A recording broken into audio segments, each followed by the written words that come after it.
Ito nga mga guys, from Molino 4 punta ako ng punta Tansa, Cavite. Dito ako dumaan sa Open Canal, Danghari Open Canal, then nag shortcut ako rito sa Barangay Tapia. From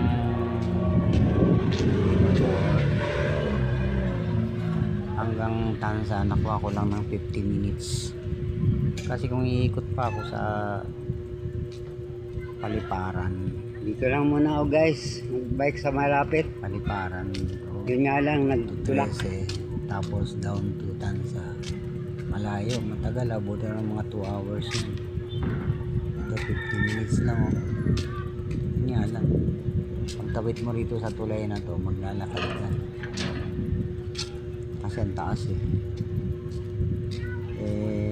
medyo mahangin, kaya pinapadya ko yung pag dumadaan ako. Ngayon nagkakaya ako, baka mahulog ko, nanibago ako. Ayan, taas ko. Gusto lang yung dito. Grabe.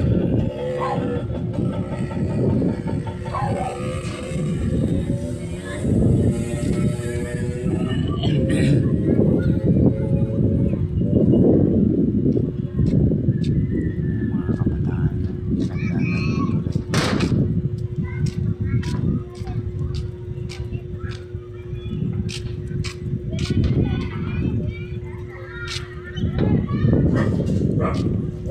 Nung bumagyo naabot yung tulay na yan dito mo mga basura, lapas ang tubig dyan, abot sa buong ng mga bahay.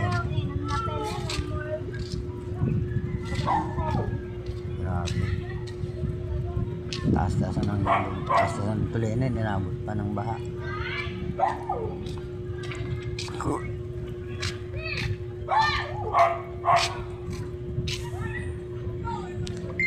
Ayan guys, Okay guys, may mga Dito kasalubong na na muna. ako dyan natatawid din. malalaglag yung ano ko. Bikers din.